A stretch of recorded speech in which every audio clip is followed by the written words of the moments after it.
पाकिस्तान ने बना ली ब्रह्मोस जैसी मिसाइल। नमस्कार, मैं हिमांशु सिंह पृथ्वी वल्लभ स्वागत करता हूं आपका बॉर्डर वॉच में। बात पड़ोसी मुल्क की हो तो बात रिश्तों की मिठास से शुरू होती है और रिश्तों की गर्माहट पर जाकर खत्म होती है। लेकिन अगर पड़ोसी पाकिस्तान जैसा मुल्क हो तो बात की शुरुआत ही आतंकवाद से होती है, जो कि ऑपरेशन सिंदूर से खत्म होती है। ऑपरेशन सिंदूर ने पाकिस्तान की सुरक्षा के धागे खोल दिए। भारतीय मिसाइलों ने पाकिस्तान में जमकर कहर बरपाया। पाकिस्तान के हुक्मरान भारत की ब्रह्मोस मिसाइल को लेकर बाप बाप करने लगे। हालात ये हो गए कि पाकिस्तान के प्रधानमंत्री शहबाज शरीफ हों या फिर पाकिस्तानी आर्मी चीफ आसिम मुनीर, दोनों की जुबान पर ब्रह्मोस मिसाइल का नाम चस्पा हो गया। लेकिन अब एक बड़ी खबर आ रही है, वो ये कि पाकिस्तान एक दावा कर रहा है कि उसने भारत के ब्रह्मोस जैसी क्रूज मिसाइल तैयार कर ली है। पाकिस्तान ने इस मिसाइल का नाम फतेह 4 रखा है और इसे मंगलवार को सफलतापूर्वक टेस्ट करने का ऐलान किया है।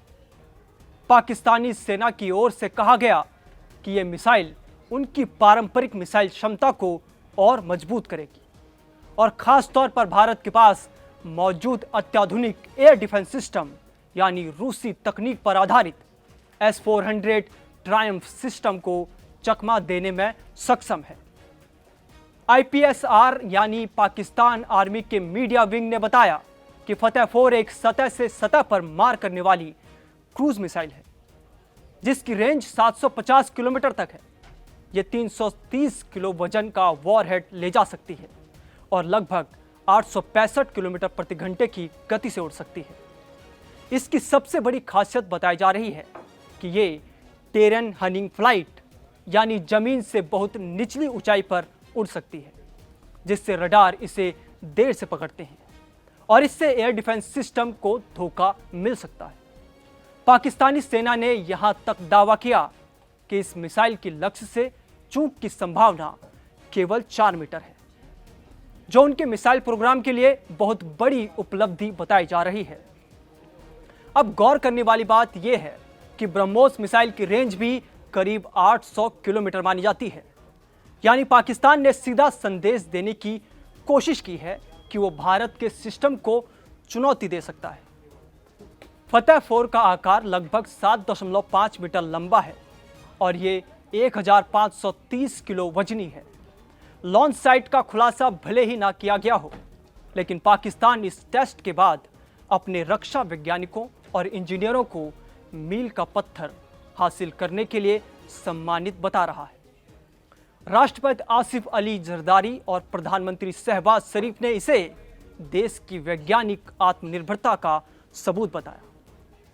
अब सवाल यह है कि क्या सचमुच ये मिसाइल भारत के S-400 जैसे मजबूत एयर डिफेंस सिस्टम को चकमा दे सकती है। S-400 दुनिया की सबसे उन्नत वायु रक्षा प्रणालियों में गिना जाता है, जिसकी क्षमता एक साथ 36 लक्ष्यों को ट्रैक करने और 400 किलोमीटर दूर तक मार करने की है। लेकिन विशेषज्ञ मानते हैं कि अगर किसी मिसाइल का डिजाइन ऐसा हो जो बहुत निचली ऊंचाई पर उड़ सके और उसका रडार सिग्नेचर कम हो, तो वो किसी भी रक्षा प्रणाली के लिए चुनौती खड़ी कर सकता है। खासकर जब हम लोग के कई मिसाइलें बड़े पैमाने पर एक साथ दागी जाती हैं, ड्रोन का इस्तेमाल हो और इलेक्ट्रॉनिक जामिंग की भी मदद ली जाए, तब किसी भी डिफेंस सिस्टम को मुश्किल हो सकती है। भारत के पास फिलहाल सिर्फ S-400 ही नहीं, बल्कि स्वदेशी आकाश NG और इजरायली बराक 8 जैसे अन्य इंटरसेप्टर सिस्टम भी हैं, जो हवा से आने वाले खतरों को रोकते हैं। ऑपरेशन सिंदूर के दौरान भी भारतीय एयर डिफेंस सिस्टम ने अच्छा प्रदर्शन किया था, लेकिन पाकिस्तान ने जिस तरह फतेह 4 की क्षमता और गति को प्रचारित किया है, उससे साफ है कि उसका निशाना सीधा भारत की सुरक्षा प्रणाली रही है। कुल मिलाकर कहा जा सकता है कि पाकिस्तान की फतेह 4 मिसाइल उसकी सैन्य क्षमता में नया इजाफा करती जरूर दिख रही है, लेकिन क्या ये वाकई भारत के मजबूत एयर डिफेंस को मात दे पाएगी, ये बात साफ नहीं है। विशेषज्ञों का मानना है कि पाकिस्तान की मंशा तकनीकी बढ़त से ज्यादा एक संदेश देने की है कि भारत के पास ब्रह्मोस और S-400 हैं, तो पाकिस्तान भी उतनी ही तैयारियां कर रहा है। इसलिए दक्षिण एशिया में हथियारों की ये दौड़ थमती नहीं है, बल्कि हर साल और तेज होती जा रही है। हालांकि पाकिस्तान और भारत के बीच हथियारों और मिसाइल तकनीक की होड़ नई नहीं है, लेकिन इस बार पाकिस्तान का दावा कई सवाल जरूर खड़े करता है। इसकी बड़ी वजह यह है कि ब्रह्मोस एक सुपरसोनिक मिसाइल है जो 3 गुना तेज है और अंतर्राष्ट्रीय स्तर पर इसकी तकनीक का लोहा माना जाता है। असल में ब्रह्मोस और फतेह 4 एक ही श्रेणी में नहीं आते।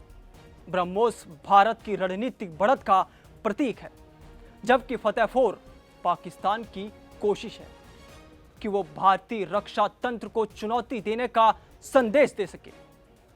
अब जरा तुलना पर गौर कीजिए। ब्रह्मोस है ग्लोबली टेस्टेड, साबित और भारतीय रूसी तकनीक का नतीजा, जबकि फतेह 4 फिलहाल महज पाकिस्तानी दावा है और इसे चीनी तकनीक से जुड़ा माना जा रहा है। भारत का ब्रह्मोस सुपरसोनिक है, यानी आवाज की रफ्तार से करीब 3 गुना तेज। 3700 किलोमीटर प्रति घंटे की रफ्तार से उड़ने वाली यह मिसाइल महज कुछ ही घंटे में, कुछ ही सेकंड में अपने लक्ष्य तक पहुंच जाती है। यही वजह है कि इसे रोकना दुनिया की सबसे उन्नत एयर डिफेंस प्रणालियों के लिए भी बेहद मुश्किल है। इसकी रेंज 800 किलोमीटर तक है और सटीकता 1 से 2 मीटर तक। वहीं पाकिस्तान की फतेह 4 की रेंज लगभग 750 किलोमीटर बताई गई है, लेकिन इसकी स्पीड सबसोनिक है, महज 865 किलोमीटर प्रति घंटा। यानी गौर कीजिए कि ब्रह्मोस मिसाइल 3 गुना तेज है और फतेह 4 उससे कहीं धीमी। हाँ, इसमें टेरन हनिंग फ्लाइट की क्षमता है, यानी जमीन से सिर्फ 50 मीटर ऊपर उड़ सकती है, जिससे रडार पर देर से पकड़ी जाती है। पाकिस्तान का यही दावा है कि यह भारत के S-400 को धोखा दे सकती है। नतीजा साफ है, ब्रह्मोस और फतेह 4 एक ही कैटेगरी के हथियार नहीं हैं। ब्रह्मोस कई ज्यादा तेज, सटीक और भरोसेमंद साबित मिसाइल है और फतेह 4 का मकसद ज्यादा पाकिस्तान का संदेश है कि वो अपनी मिसाइल क्षमता में इजाफा कर रहा है।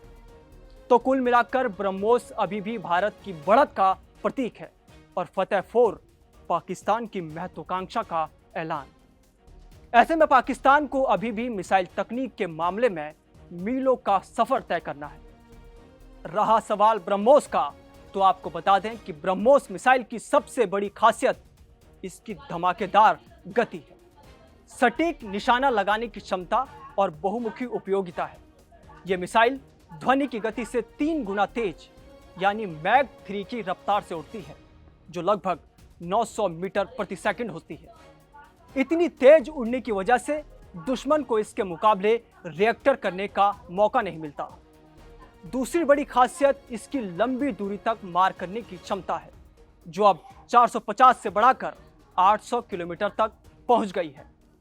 यह रेंज भारत को अपनी सीमाओं से बाहर के दुश्मन उनके गहरे ठिकानों पर कारगर हमला करने की पूरी ताकत देती है। और तीसरी खासियत इसकी सटीकता है। ब्रह्मोस टारगेट को 1-2 मीटर के भीतर ही हूबहू निशाना लगाती है, जिससे अनावश्यक नुकसान कम होता है। यह मिसाइल बहुत कम ऊंचाई पर उड़ सकती है, इससे दुश्मन के रडार द्वारा पकड़ना बेहद मुश्किल हो जाता है। इसके अलावा ब्रह्मोस फायर एंड फॉरगेट तकनीक पर काम करती है, यानी एक बार दागने के बाद इसे अलग से किसी निर्देश की जरूरत नहीं होती। यह खुद अपने गाइडेंस सिस्टम की मदद से लक्ष्य तक पहुंच सकती है। ब्रह्मोस को जमीन, हवा और समुद्र तीनों जगहों से लॉन्च किया जा सकता है, जिससे इसके हमले के विकल्प भी काफी ज्यादा बढ़ जाते हैं। इसके उन्नत इंजन और नेविगेशन तकनीक इसे विश्व की सबसे आधुनिक और भरोसेमंद सुपरसोनिक क्रूज मिसाइलों में एक बनाती है।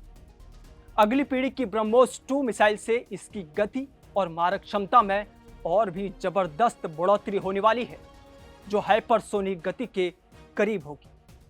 इसलिए ब्रह्मोस मिसाइल को भारत की आधुनिक रक्षा प्रणाली का ब्रह्मास्त्र माना जाता है, जो दुश्मन के लिए हमेशा एक गंभीर खतरा बनी रहती है। आज के इस रिपोर्ट में इतना ही। आगे फिर होगी आपसे मुलाकात। नमस्कार।